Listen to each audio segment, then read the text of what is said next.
Hello and welcome to the MMA Shower, episode 9, sponsored by Hatton James Legal. Please go to hattonjameslegal.co.uk for all your employment law requirements, whether you're having trouble with your boss, your company. Hatton James Legal provide a free telephone consultation and will give you the best advice possible. Right, welcome to the MMA Show. Good morning, good afternoon, wherever you may be in internet land. In this month's episode, we will preview UFC 225, which is Whittaker versus Romero, and we'll preview some of the main fights from that particular card, including the one and only CM Punk. And I've got my fairly regular guest in this month's episode, Marcus the Beast Cottrell. Sidekick. Still not sure how I think he might be psychic as well, because I didn't even say anything like that. I'm still not sure how I got the Beast nickname, but hey, if it works. Yeah, I think that's another show altogether. But welcome, Marcus. How are you? Yeah, I'm good going. Yeah, good to see you. Good man, good man. And I've got a bit of an announcement to make. I now write for a MMA website. It's called the MMAtakeover.com. The MMAtakeover.com. Fantastic bunch of enthusiastic guys down there, headed by Keith Shannon. I've written a few articles there, and there'll be hopefully more to come. So that's the MMAtakeover.com. The ways to just do a bit of housekeeping, ways to contact the show. On Twitter, the Twitter handle is @GTheMMAShower, @GTheMMAShower. On Facebook, go to the Facebook page, and the handle there is @Let'sTalkMMA, @Let'sTalkMMA. And you can always email the show. We always enjoy your emails, your comments, your suggestions, your questions. The MMA Show 7 @gmail.com. The MMA Show 7 @gmail.com. Right, so moving into the main body of the show, as stated at the top of the show, we'll preview UFC 225, which is Whittaker versus Romero, which obviously is a rematch when they fought, I think, about a year ago, which Whittaker won by, I think it was a unanimous decision. We'll also have a couple of fan questions as well, so always interested to see what they're going to bring up. But yeah, moving on to the... How have you been, Marcus, anyway? Yeah, I can't complain really. Pretty healthy. I'm back on the mat, traditional jiu-jitsu. Excellent, yeah. Sensei Tony Walker. Yeah, big up to Sensei Tony Walker. Yeah, so I've been pretty healthy, thanks. My wife's bought a blender, so she's getting us into the shakes, Healthy turmeric, shakes. Banana. Yeah. You're looking about 3 months younger. Yeah, well, I'm pleased here. So what, I look about 30 now, something like that. 29 and 9 months. Damn. Yeah. Need more turmeric.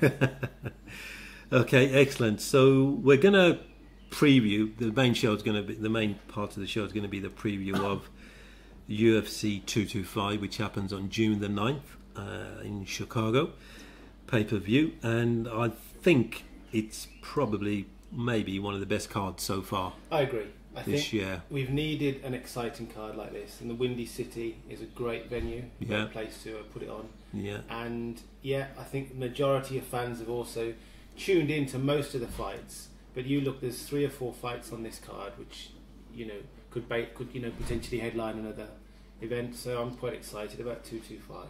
Yeah, absolutely. So I'd like to pick, maybe I think there's about 6 headline on the main card fights, but we'll work sort of our way from the bottom and finish off with Whittaker and Romero, and obviously we'll do predictions as well, which is always good fun. And we'll come back in July and see who won the prediction round. So I'll start off with quite an interesting heavyweight clash, which is Curtis Blades, who's a very good wrestler, and the veteran, probably legend for the stuff he's done. Yeah. Good old the Reem Overeem. So I've been following Overeem's blogs just recently, last couple of days, and I believe he's gone to Thailand to prepare for this fight, which would suggest to me he's going to improve his striking, come in sharp and lean. Photographs I've seen of him, he doesn't look like the usual huge thing that used to fight. He hasn't looked like that since Brock Lesnar. And I think he got into trouble with some of the authorities because he was so big at the time. Yeah. So and USADA came in. Correct. Yeah. So I think he's had to change his supplements, his dietary requirements, even his training. Shall we say his chemical nutrition? There you go. So yeah, a bit surprised that he's not gone to basics regarding dealing with a wrestler like Blades. He's heavy as heck. He's got heavy hips. He's going to sit on you, and it won't look pretty. He's a big unit, isn't he? He's like Couture was. He's just going to get you down. He reminds me of the Yeti or something like that. Just huge. He's going to pull you out of your comfort zone, and I expect Overeem is hoping to avoid that, get up quickly from the takedowns, pushing him against the fence, tire him out, and strike him. Did you see Blade's last fight against Mark Hunt? Yeah, I mean that's Hunt, and you can take Hunt down and do that to Hunt, who's basically just a cannonball. Yeah, he's like a chopped big oak tree that got chopped half, and just solid block of cement. But what did Blades do to him? Took him down. Yeah, exactly. And if you can do that to Mark Hunt, then you I think. And the funny thing is, Mark Hunt has about 70-80% takedown defense. Yeah. Success rate. Well, look at him. I mean, so 7 out of 10 people don't take him down. Well, he widens his stance. Yeah, exactly. Lowers his shoulder. His centre of gravity is naturally there. He's got a belly, which helps. Yeah, and he must be what? 19, 20, 22 stone. Yeah, 280 on the day, 290. Hits like a juggernaut. Yeah. So you don't want to get too close. So well done. And Curtis Blade took some heavy. He was nearly out. Yeah. He took some heavy. Well, you see, if Hunt hits you, you stay hit. Exactly. But not many people come back to live and tell a tale, do they? And also, interestingly enough, I think this is significant. Blades is coming off a win against Mark Hunt. However, Overeem's coming off the loss when he lost to who did he, Nagano. And that was a hell of a knockout. Yeah. Vicious uppercut. That's going to be somewhere in the back of his mind, the stress and the pressure he's going to put himself under. 2 or 3 losses on this roster, and suddenly you're thinking, hold on a second, I don't have the bargaining power. Are they going to replace me? Am I going to get a new contract? So Overeem's got to come out and deliver, and I think he wants to go back to what he does best, which is striking. K2 striking, which is why he's preparing in Thailand. Yeah. So I've got nothing more to add to that. I think there's going to be no mystery to Blade's strategy. Take him down. He can't stand with Overeem. Yeah, exactly. You can't stand with him, so why bother? Yeah. You're not going to learn that in 6 months, what Overeem's been doing for 25 years, back in Holland. Yeah. Take him down, which he can do because he's proved it, and ground and pound and keep him down and win a round. And prediction from you? Remember, just before I predict, when Tim Sylvia tried to box Ray Mercer, and he was out in 9 seconds. The same strategy. He realizes, Blades realizes, Overeem is so quick, so sharp. So he's going to grab him and throw him down. Prediction. Oh God, out of all of them, that's a tough one. That's a tough one. I think Blades is going to get it by a unanimous decision. Okay. I want to say heads saying Blades, heart saying Overeem, because I like, Overeem he's been a long time warrior. Yeah, I'm going to go for Blades as well. Just really because of his wrestling and strategy. He's going to have the right strategy, isn't he? Yeah, I don't think he's going to try to trade with Overeem. He's not going to test his kickboxing skills. So you don't take a knife to a gunfight. He's going to come straight in, jump on him, tire him out. I mean, it tires any wrestler will tell you. It tires you out, tires a fighter out so much when there's a guy like him with heavy hips sat on you. Yeah, and you're trying to get up and survive. It's going to play havoc with your cardio, trying to get back up, back down, back up. So I'm going to go for Blades as well. Sticking with the heavyweights I think it's on the main card as well. Certainly on the overall card is. Oloski, another long-time champion, former champion, and Tuivasa, they call him Bam Bam. That's from New Zealand. Heavy hands, big hitter. Yeah, big, very naturally tough, naturally stocky. Oloski's got a suspect chin from way back. And Oloski, I mean, what a great fighter! He's given us tons and tons of entertainment. He clearly he's a seasoned, he's a fighter. He's a veteran. He's not the Oloski, of old. He had a good run, relatively 18 months ago. He was a decent run, fought over Ream.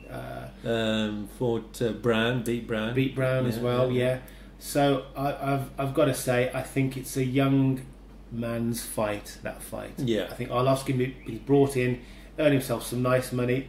You know, if he connects, there's always that chance. Bam Bam is going out, but Bam Bam is young. He's a natural fighter. He doesn't have the artificial muscle. No. You know, he has enough fat and that's right. Yeah. So you can tell, and these New Zealand guys are so tough. So hard to finish. So the Maoris and that's right. The heritage. I mean, they're total warriors. So Arlovsky, would be great to see him back in the octagon. It'd be great to see him get a run together, but I'm not sure the run starts here. Right. Okay. So you're going for Tuivasa Bam Bam? Yeah. Same here. I'm going to go for the same one as well. Just interesting thing on. We're not really going to talk about the fight, but more about the fighter. Rashad Evans, former UFC light heavyweight champion, tough winner, I think he was as well. He was heavyweight, I believe, as well. Yes, that's right. Yeah, when who was his coaches? I think Matt Hughes and. Right. I mean, was it UFC fighter? UFC. Which tough was it? I can't remember which tough. It was one of the early ones. It might have been the first because Matt Hughes was his coach and Rich Franklin. Didn't they have two separate weights as well? They had the lighter guys and they had the heavies as well. I can't remember that detail, but I remember the coaches and I remember Rashad Evans. But he's on the prelims, I think. And fighting a fighter called Smith, I think. Don't know much about Smith. No, but I really sort of want to talk about Rashad and how he's come down in. Yeah, I think it's just organically. This is what happens to the fighters. You know, there's talk slightly off the subject. There's talk of Liddell coming back as well, and you know, I think these fighters that they've given their all. You know, they've fought in the octagon. They've fought 5 rounds. They've been world champ. They were title holders. They've lost. They've had the glory. They've come the back. Pinnacle. Yes, that's right. And so now they're just finishing out their final fight days. So they'll get given the odd prelim. They'll get given the odd match here and there. They'll see the contract out, make a bit of pocket money, you know, cement their future a bit, and then go on to bigger go on to different things. I guess. You know, commentating, promotions, working for the UFC and some other remit. I think Rashad must be still in the. I don't know, 100k, 200k. It was light heavyweight fight. He's gone back to middleweight. The last 2 fights, he's gone back to middleweight. He's a big guy, he's a wide guy, not 5'11", I think, but he's probably on fight night. You know, he's probably the weight of a light heavy. But he obviously has to cut the weight to 185. But it's a shame to see fighters obviously with that much talent, because he was a All-American.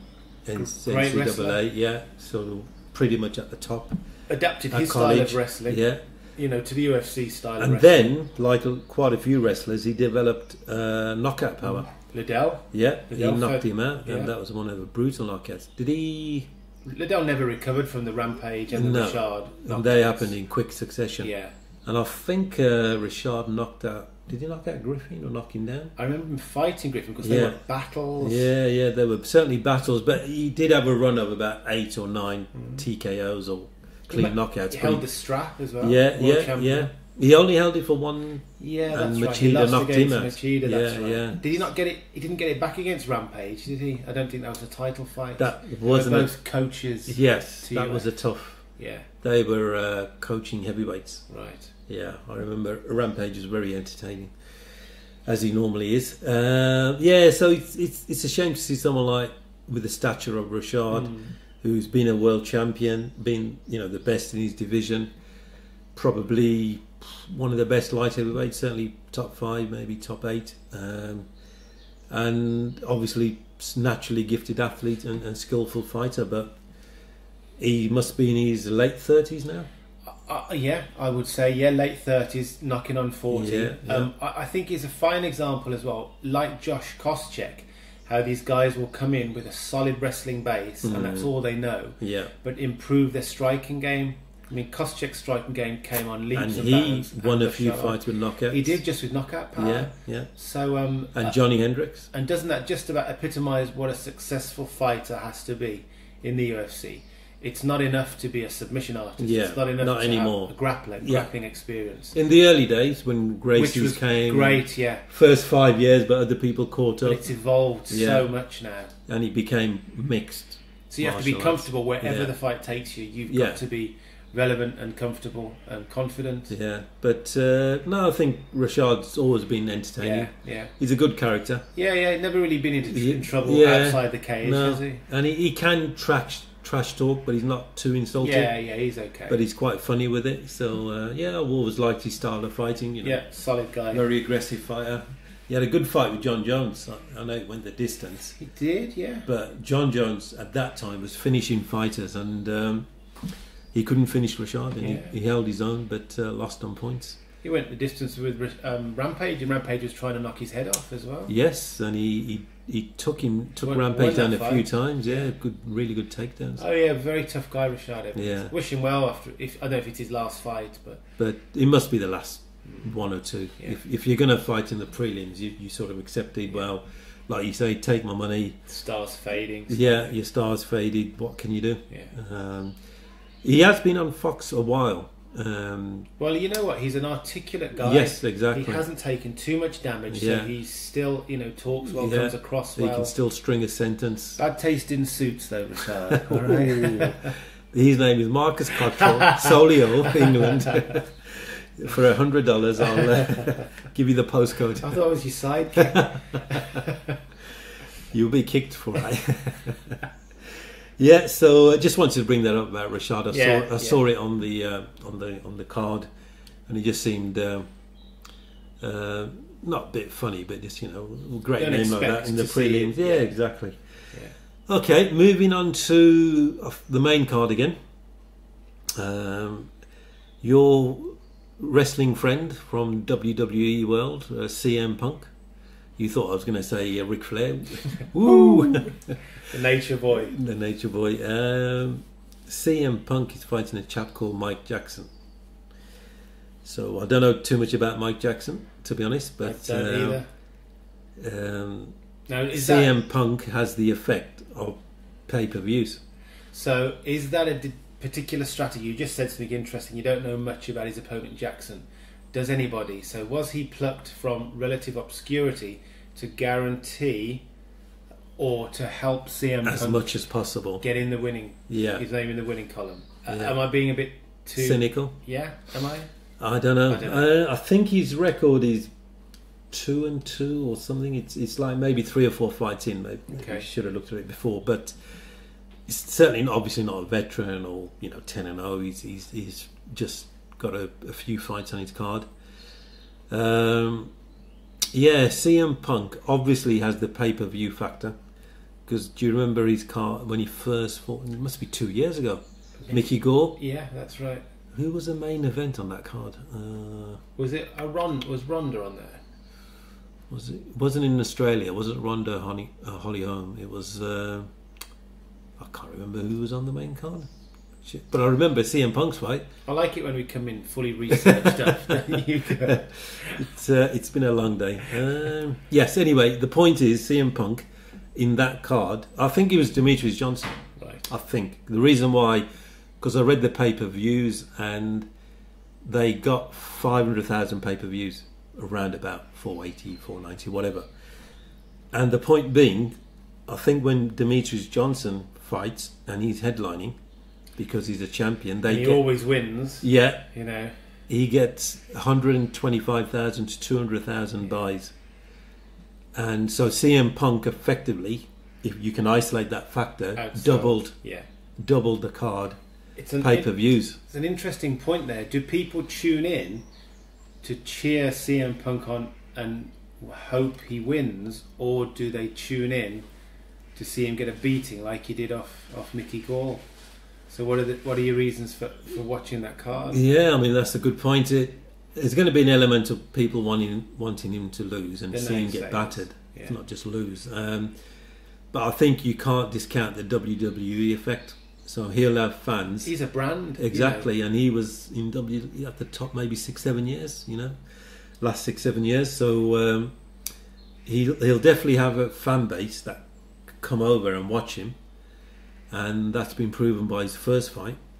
And we'll see how the pay-per-view numbers go in this fight. But I think with him, he's not a polarizing character.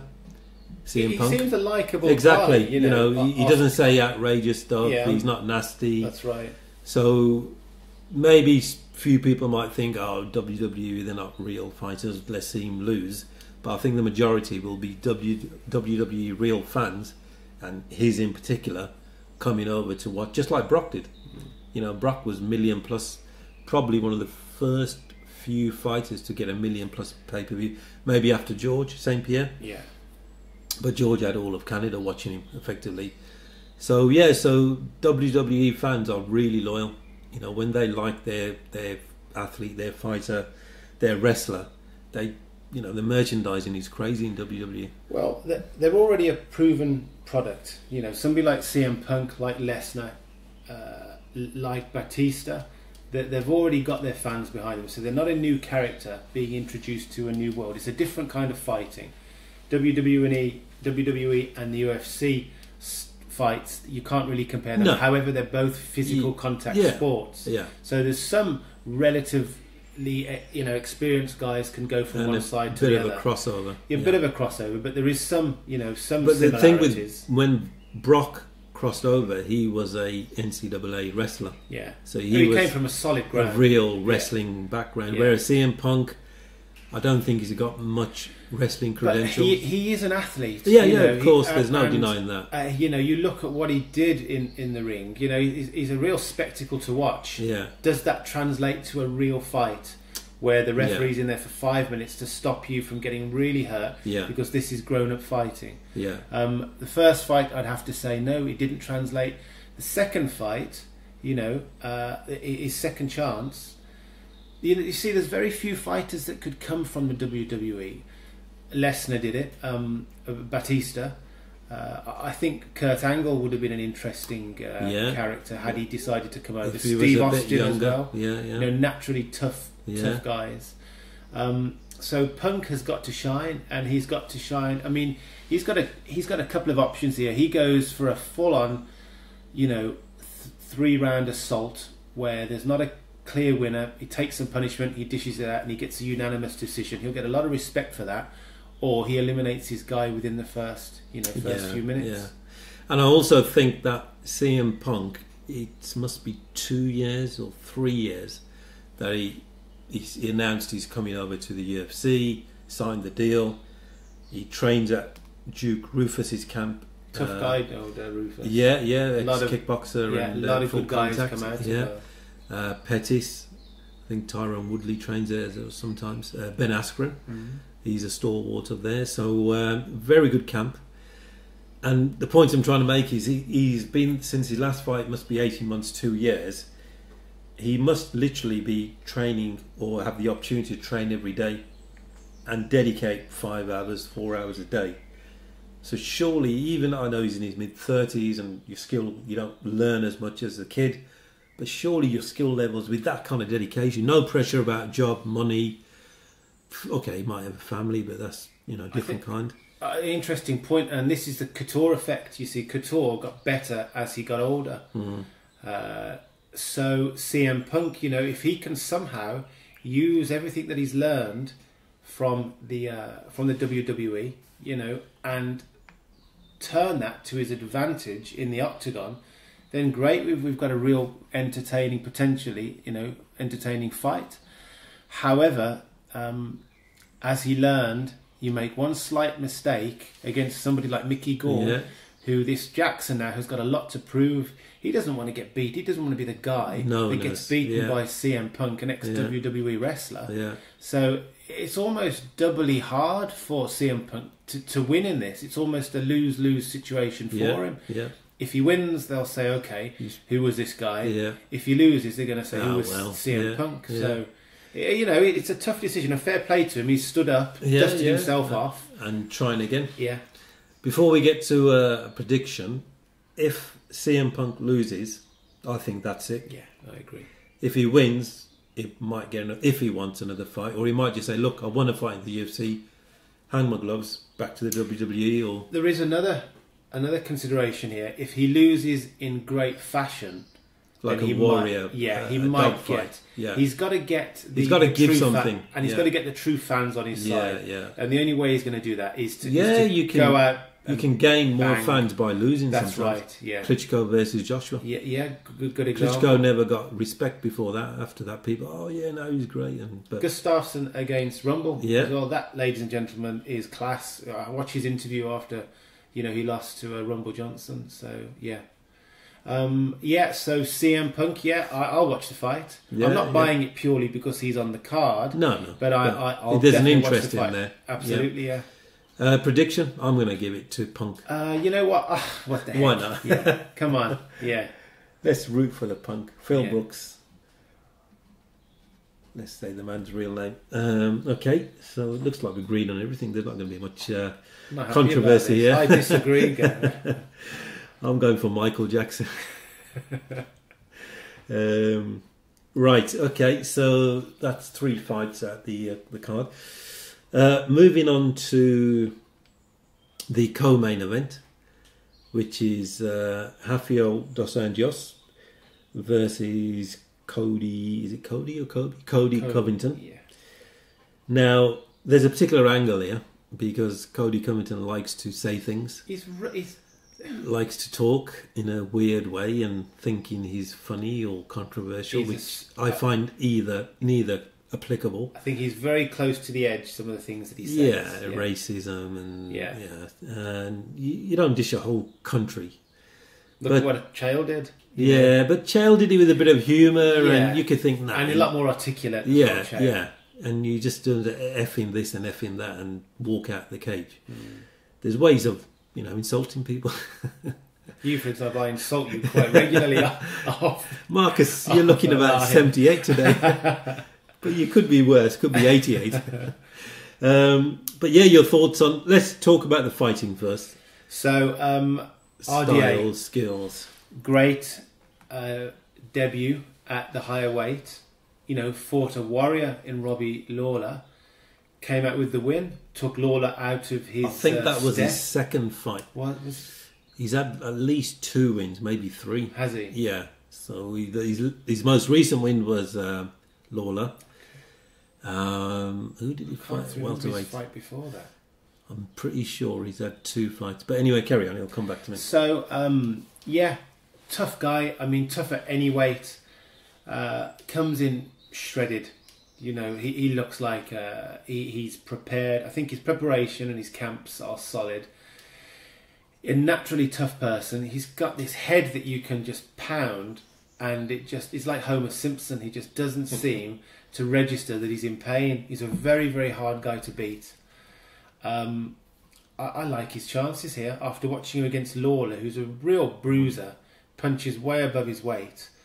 RDA took everything that Lawler could fire at him and came back with just as much. So RDA wants to run at the strap here, and all he's going to do this is is for the interim, but I know what you mean, the real strap. The real McCoy, yeah. Any thoughts on Cody as fighting chance skill? I mean, he's there for a reason. He's there because he's the anti-hero. So he's got the type of personality that will put bums on seats, similar to CM, whether they want to see him get flattened or they want to see him succeed. But he's a name and he's relevant in that division. And you look at some of his wins as well. They're pretty emphatic.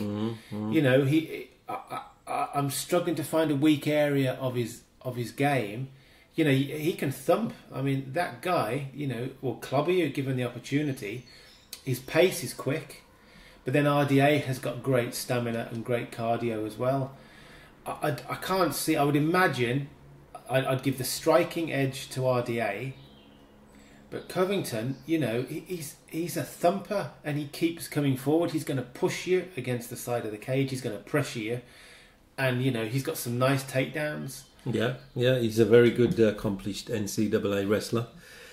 When he fought Damian Maia, when he insulted all of Brazil afterwards, And that's Maya. Yeah, and he took down Maya. Yeah, and wasn't scared. And people, so he must have really good defensive jiu-jitsu or wrestling skills. He's strong as well. And strong, he must be really strong that he felt that when he took Maya down, he could overpower him and stop his submission attempts, which not many people do. I agree. Many people are, scared, to go down with Maya on the mat. So, Hatfield Dos Anjos, very good stand-up, very solid. I know this was in the lightweight, but when he took the belt off Pettis he destroyed him for 5 rounds. Pettis had just come off, I think, was it on the Wheaties cereal packs? He was and he beat Gilbert Melendez in the armbar or submission. That's right. Yeah. He was the real deal. And Pettis was at his peak. Yeah, and Dos Anjos just destroyed him for 5 rounds. Beat him up for 5 rounds. No one expected that. I heard a story that Dana was a huge fan, promoting Pettis as the next guy. And backstage, Dana's kids were crying because they were so upset that Pettis had been taking such a beating. Oh, okay, yeah, not heard that before. So Dos Anjos has been there, done it at another weight.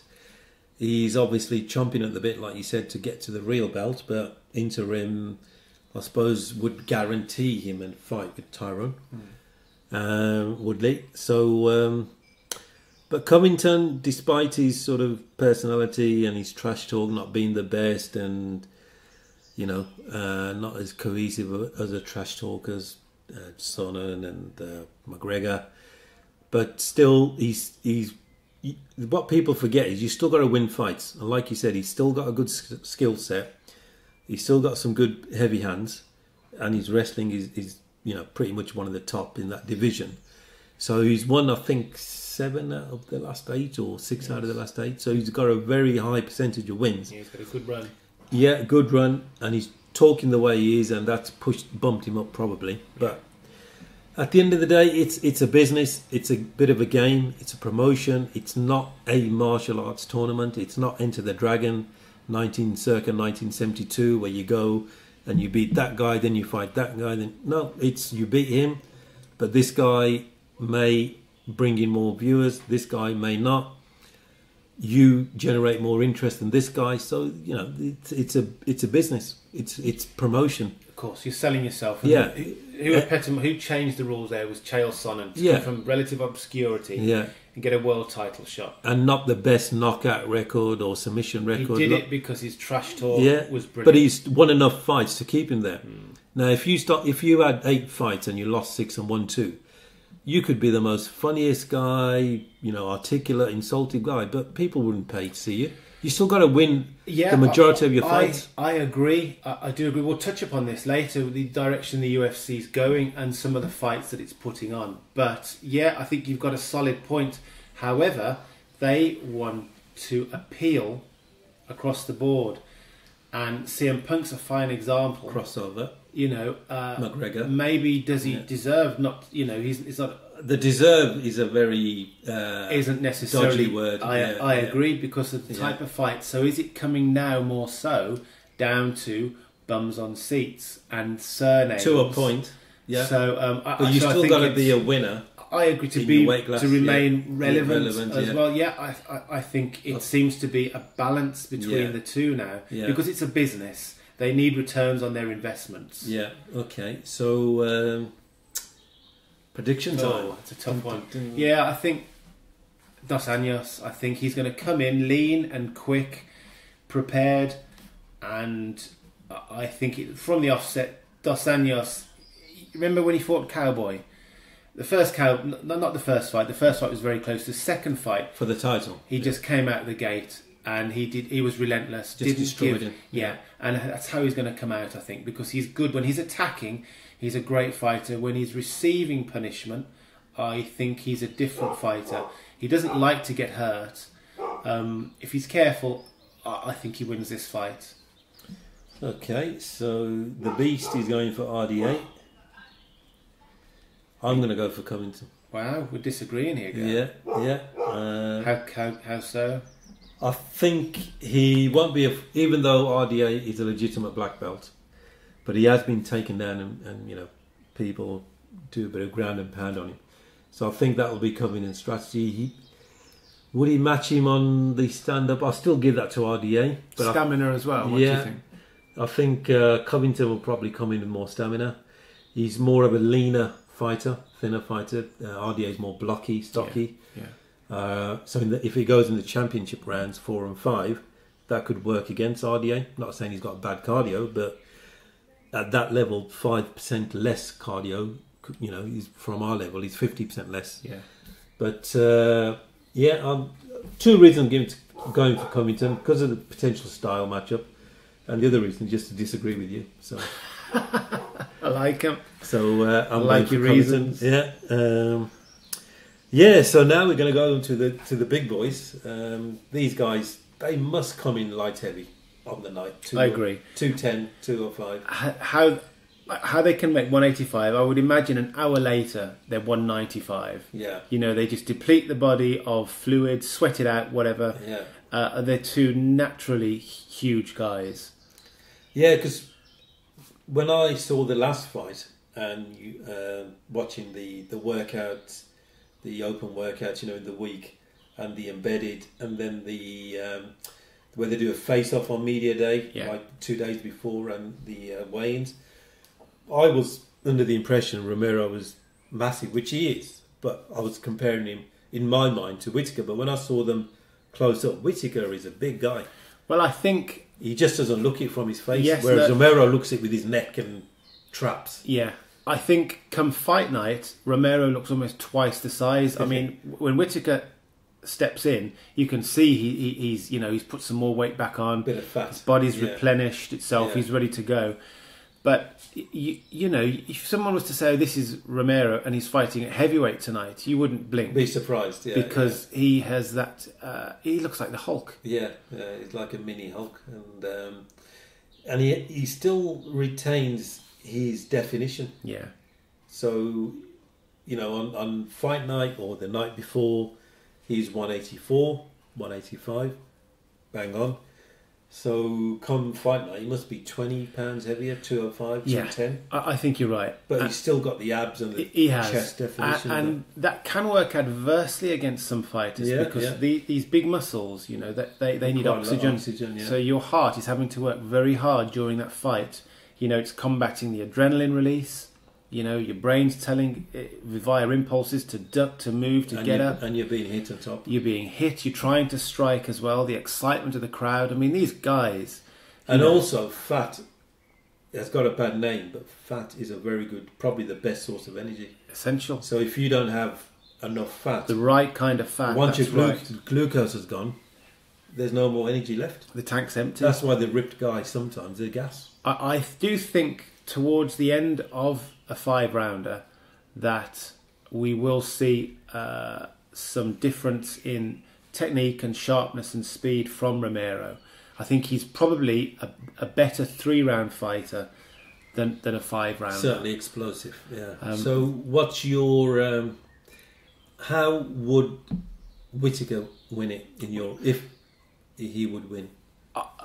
What's his best chance? I think Whittaker...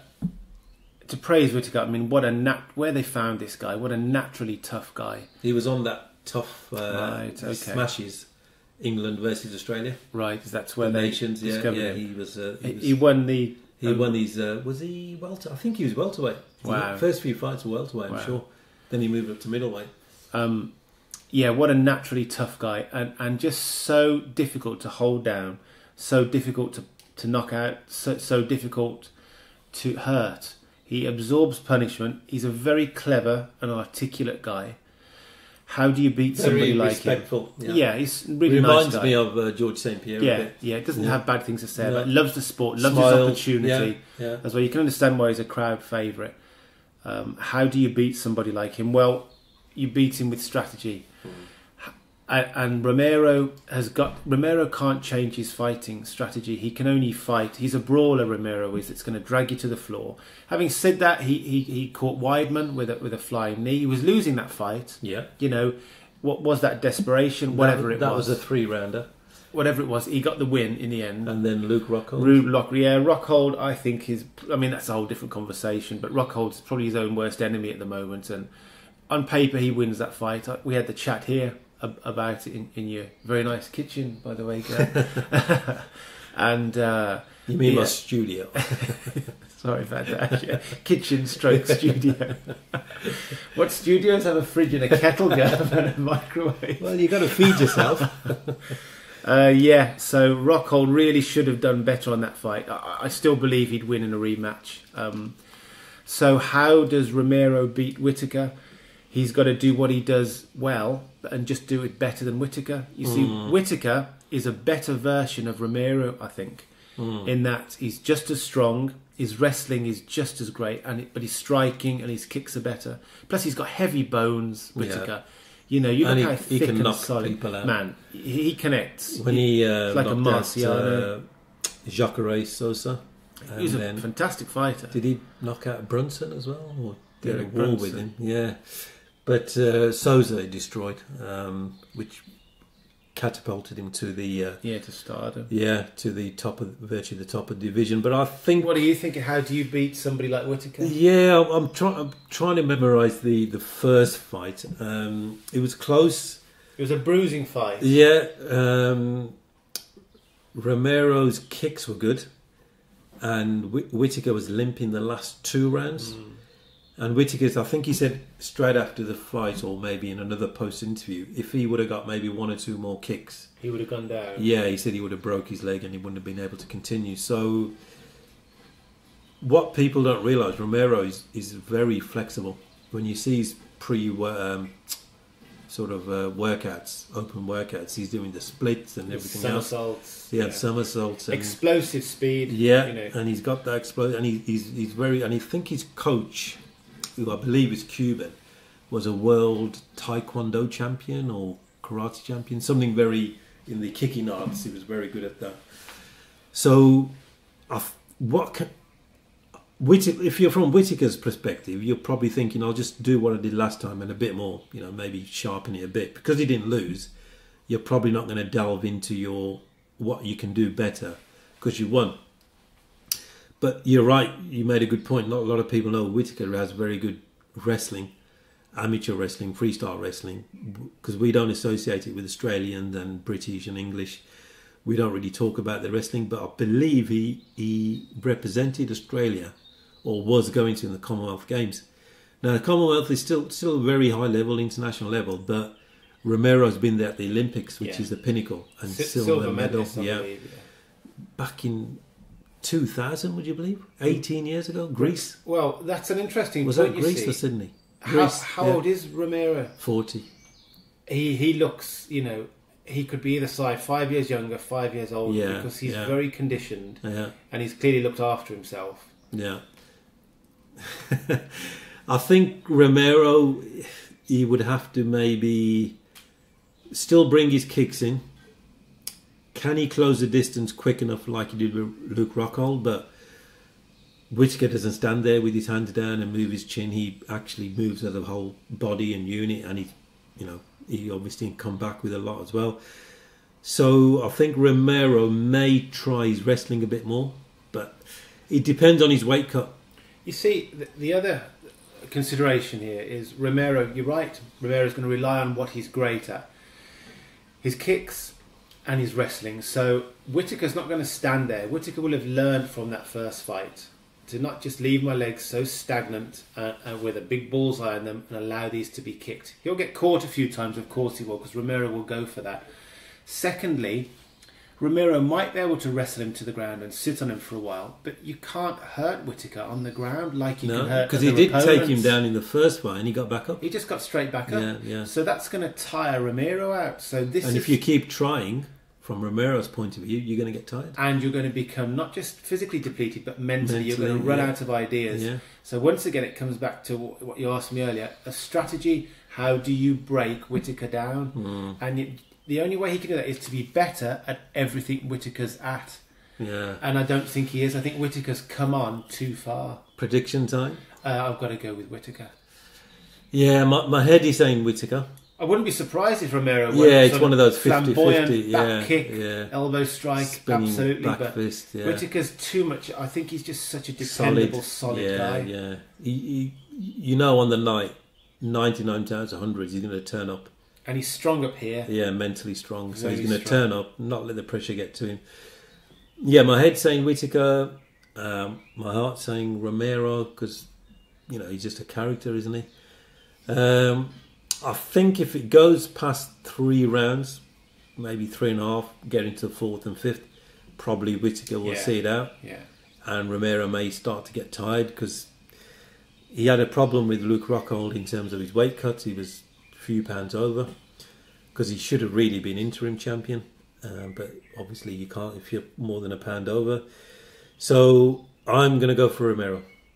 But like you say, on another day, it's Whittaker. Well, I think Romero's best chance is the first 2 to 3 rounds. And I think Whittaker's best chance is any one of the first 5 rounds.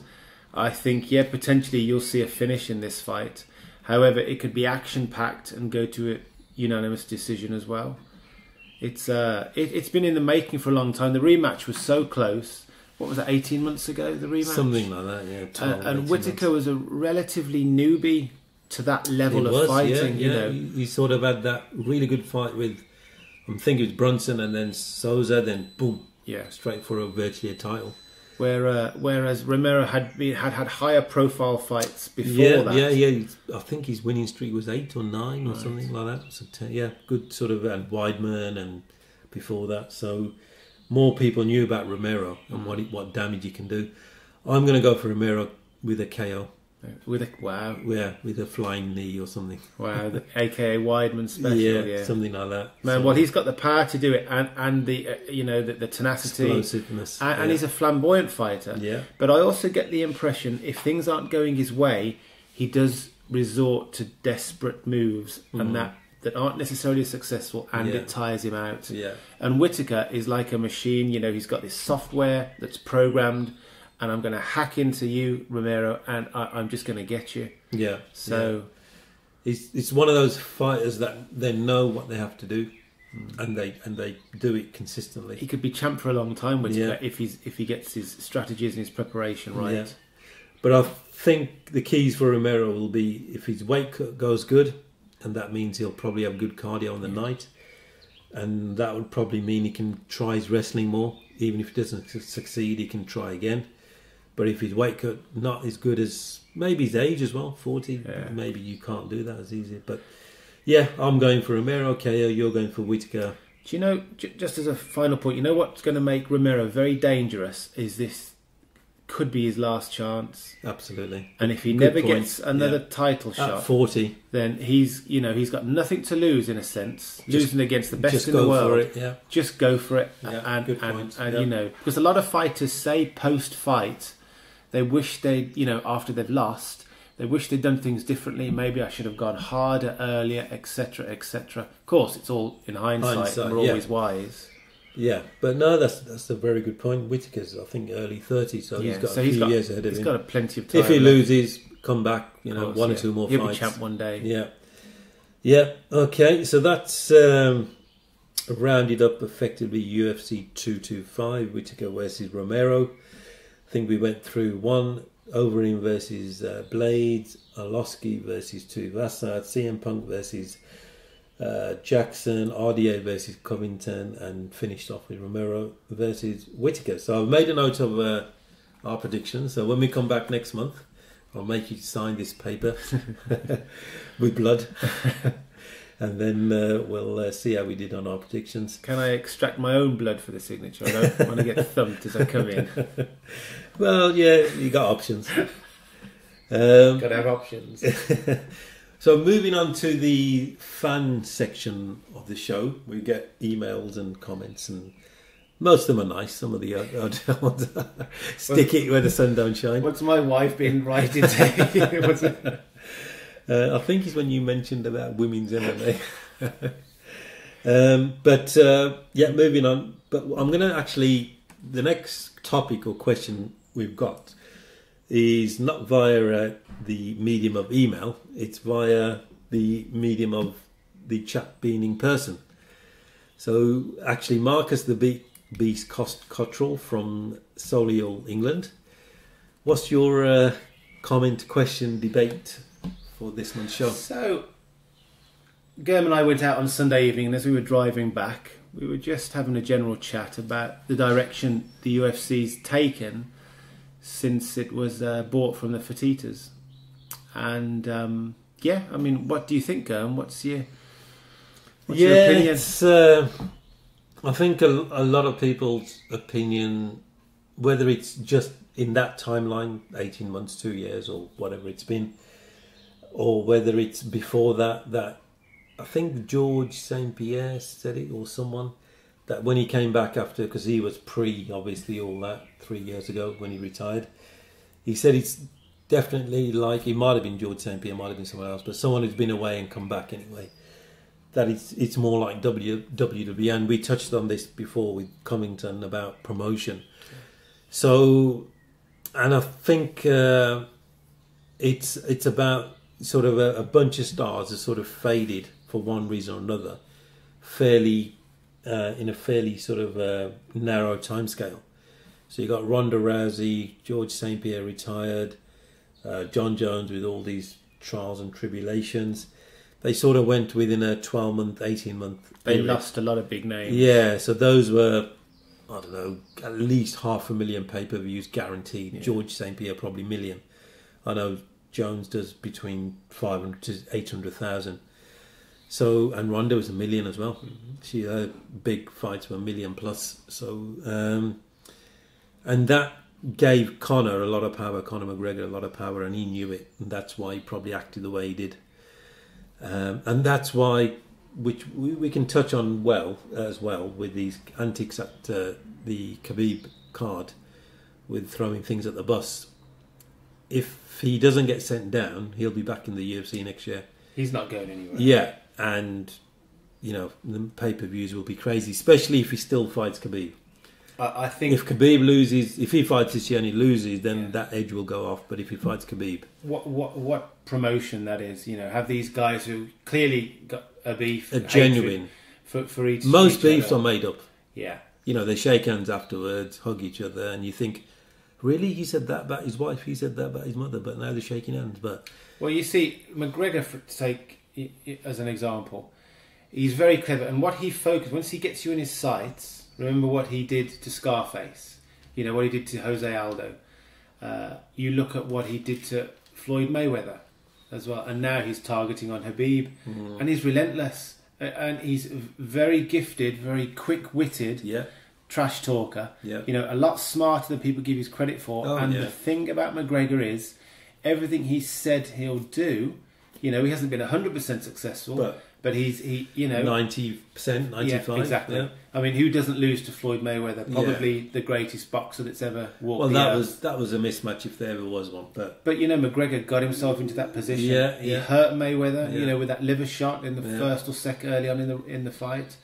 And McGregor now in his sights has the eagle, so that's going to generate a ton of popularity, which equates to pay-per-views. So does the fighter who's relevant and in the newspapers and on the internet for various reasons, some nefarious, some notorious, does he have the power? Is he holding all the marbles? So do you think? I think the sort of premise behind your comment was, if this was pre-Fertitta sort of era 5 years ago, they probably wouldn't have stood for this because they had other pay-per-view champions in terms of they could do the numbers. Yeah, and they probably wouldn't want the reputation of the sport going down. But since the new owners have come in, now we maybe totally being unfair to the new owners. We don't know them. We don't know. They don't bring out many statements. But I think what you're referring to is that it's a bit more of promotion. It's a bit more of a circus, and that's because they need the pay-per-views. I agree. Yeah. I agree. And there was a fine example. I mean, if they really wanted to keep those two apart, would they have allowed McGregor access backstage to the bus? Yeah, I do. I think with the access to the bus stage was McGregor's got a company called Mac Life production company. That's right, and they go to all the UFC events and do their own version of Embedded or whatever. And apparently Dana said this the day after the attack or the night of the attack, that they let them in. And what Dana says and what happens is two different things. But on that night, he said they're going to be barred from any more UFC events, this Mac Life production team. But it's created a huge media frenzy. You know, the groundswell behind this is how much massive. would it cost you to buy this publicity? Well, that's billions, right. probably. Yeah, and it's the whole moon landings thing. Yeah. You know, was it staged? What did it occur? It was staged, but on the moon. The fact is, they got to the bus. They generated this huge popularity, and everybody wants to see them fight now. And all of the cameras were on them. Yeah. And you know, it just so happens that Khabib won his last fight. McGregor's waiting for a new opponent. He might get a slap on the wrist and fined. He's not going to revoke his license. What he'll get is a ban for this year, but he can't fight this year anyway because Khabib. I don't think will fight in Russia. Maybe he will. I think it's September or November. The Russian event. It's actually booked. And he'll come back in the new year. But I think what the strategy is, if they're banning for this year, make it look good, 6 months, 7 months, or whatever. Khabib shouldn't fight in Russia, but naturally seems he should. But maybe do they really want to risk him losing? Then that whole buzz has gone. Then in the New Year card or early next year, they could get Khabib and McGregor in a football stadium somewhere in the States. 80,000 people. I'm sure there's guys that would take a bet and say, look, McGregor will fight. He'll be maybe New Year's Eve because it's always a huge card. That's always a huge card, exactly. I was thinking of that early sort of January 1st. Yeah, or maybe even July the 4th. Yeah, or I don't Super know, Bowl. maybe not this year, but Super Bowl, weekend, next year, February. Yeah. But I guarantee one thing: if the fight is announced, then the build up will be on a similar level to Mayweather McGregor. And McGregor is a great self-promoter. Oh, yeah. I mean, he talks that one language. Of their best, yeah. He's got the swagger, and he'll go in and he'll fight. I mean, he has a lot of haters, McGregor, but you've got to say he's moved the sport on, and I also believe he has shown how to give the majority of fighters their worth. Show them, money, show Dana, show the promoters what you are worth, and they will pay you what you're worth. That's a good point. Just made a note there that Artem Lobov, who that's right, started over. Big friends with McGregor. Yeah, he's been at the SBG gym in Ireland for years, I think, good 5-10 years. He was a tough competitor as well. Yeah, he's not very good. He's lost a lot of the fights. Kermit lives in a Solihull Kermit's thing. Very tough though. Extremely tough. The difference between full good a Mac Life coach. But I think the UFC have banned him and they all kicked him out. Well, why punish him? Yeah, exactly. That's my point. You're not going to punish Lobov. I'm sure they, because they pulled him from that card. That's right. He was on the card. That's why he was in the hotel and met. So is he the fall guy then? That they maybe McGregor maybe didn't won't get punished quite so severely because McGregor is so essential to success. Absolutely, yeah. I think everyone can see that. Dana could dress it up the way he wants, but if it wasn't McGregor, if it was Lobov, if it was Iaquinta, if it was even Pettis now, maybe they would have been out. No, that's right. And who knows, behind the scenes, I mean, these entertainment channels, they're absolute experts at subterfuge and espionage and staging, information and misinformation. Of course. I mean, you're talking the best of the best of the best. They're the best brains in those fields. At the moment, the build-up to this potential fight has started and it's working. I mean, we're talking about it. Yeah, and there's no announcement yet. So do you think overall, new owners, it's been good, bad, indifferent? Wait, the jury's out? I'm struggling to recognise quite a lot of names on the fight rosters now. I have to research them. I don't think they've promoted the newcomers quite as well as they should have. They seem to have stuck to the fighters that everyone recognises. That core of 3 or 4 but or 6. These core, they're getting older and they're moving on. They're switching,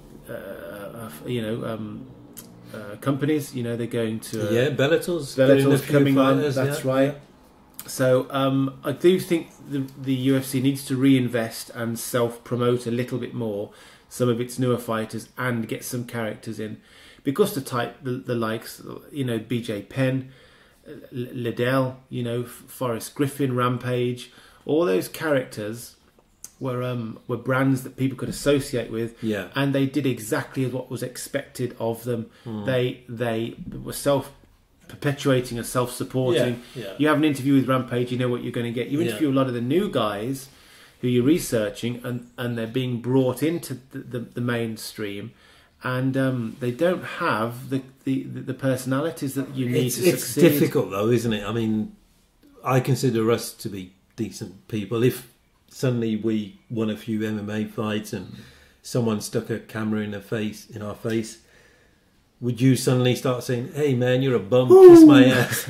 Well, you know, this brings or would us you back, say, "Hello, how are you"? This brings us back to the whole WWE and the Vince McMahon business model, which is, you know, have characters that act a certain way, and that makes fights, because people like to see there's a story behind the scenes, and exactly storyline. Create a storyline. I mean, they obviously have it with actual writers, you know, creative writers. Yeah, of course they do, like a soap opera. But you're right, MMA. If you've got a particular personality, even if you can portray a particular personality, I think if it's within your personality, then and you bring it out, easy. It's good. Like Chael Sonnen, it was effortless for him. He must be a funny guy, yeah. But he obviously exaggerates it by 50% and chucks in the odd angle and whatever, you know, saying stuff about Brazil or whatever. Whereas if you try to go too far out of who you really are, which I don't know Covington, but that's the example I'm going to give. He just doesn't come across as funny, articulate, coherent. There's no snap. You know, McGregor I don't find particularly funny, but I understand his snap, and you know his lines are good. Everyone's going to remember the first fight when he said, "I'm not here to take part. I'm here to take over." And that one went around all the news wires, and you know, I still remember that as well. It's a good point what you're saying, and a fine example of someone not playing to the camera, just being themselves, but having a massive fan base and will always sell a fight, and that's Nick Diaz, who incidentally finished his last ban just last month, so he's ready to fight. One of your favourite fighters? Yeah, I love Nick. I mean, he's tough as nails, you know. Crazy as hell. Yeah, what a great guy to go out and have a few beers and a meal with. I mean, you never know what kind of situation you're going to find yourself in with him, but what a hell of a fighter. I mean, they haven't announced his next opponent yet, but I'm assuming it's going to be somebody big, and it will be straight onto the main card, if not the headliner, because, which brings me back to my other point, he is a product already that everyone can associate with. And you virtually do no particular promotion, just put his name there. Just Nick Diaz. Few interviews. Exactly, Nick and Nate Diaz. You know, great guys, tough as nails, and you'll always get what they're good at on that night. I know Nick hasn't had the results, but you know he's been in some of the biggest fights over the last 5 years. And you're guaranteed with Nick as well. It's always going to be unentertaining. Big shame he was out, because Lawler Diaz could have happened. Yeah, that was a fantastic fight. 2 or 3 years ago. I don't think it'll happen now. Well, I think Nick, because he looks after himself so much, I still think he's in prime shape. Not sure about Lawler. But Lawler now, after the RDA loss, probably not. So if you was head of UFC now, a billionaire, well, I know you're a billionaire anyway, but... just the million this time. So I lost a bit of stock. What, today?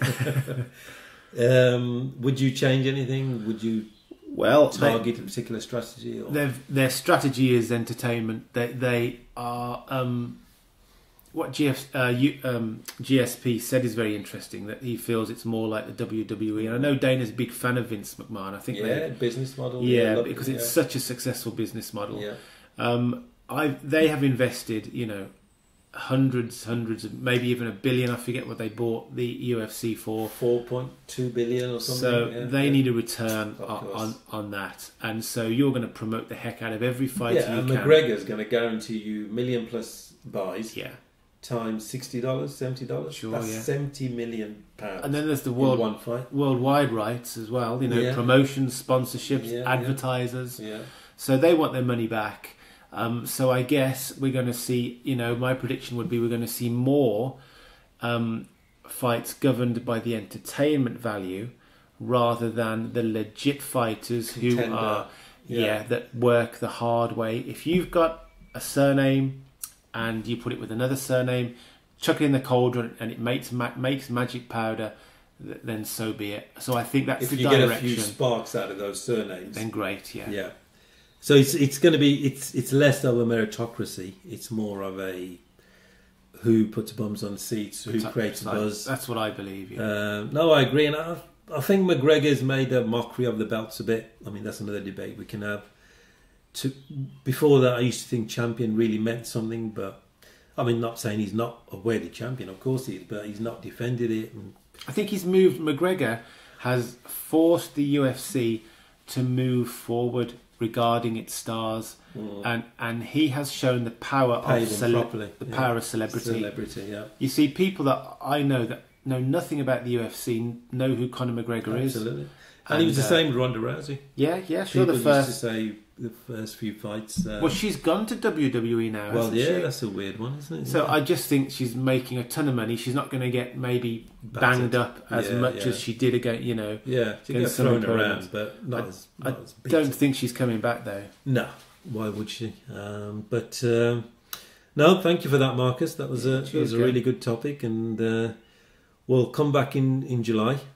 Review UFC 225. See how we got on. See how our predictions got on, and we'll preview I think it's going to be the Cormier Stipe, which is a massive and very, very interesting fight. Exciting fight, yeah. And I think on that card is Dillashaw versus Garbrandt as well. Yeah, great fight, very exciting. But thank you for that, sir. All right, my man. Appreciate it. So that was the MMA Shower episode 9, sponsored by Hatton James Legal. So we previewed UFC 225, went through Marcus the Cottrell Beast fan question, and just to remind you, I'm a writer on the MMAtakeover.com website. If you can check that out, that'd be greatly appreciated. And contact the show, Twitter at G the MMA Shower, at G the MMA Shower, Facebook at Let's Talk MMA, and email the MMA Show 7, that's the number 7 at gmail.com, the MMA Show number 7 at gmail.com. So wherever you may be, whatever you're doing in internet land, hope you have a pleasant day, evening, night, and take care, and we'll see you next month.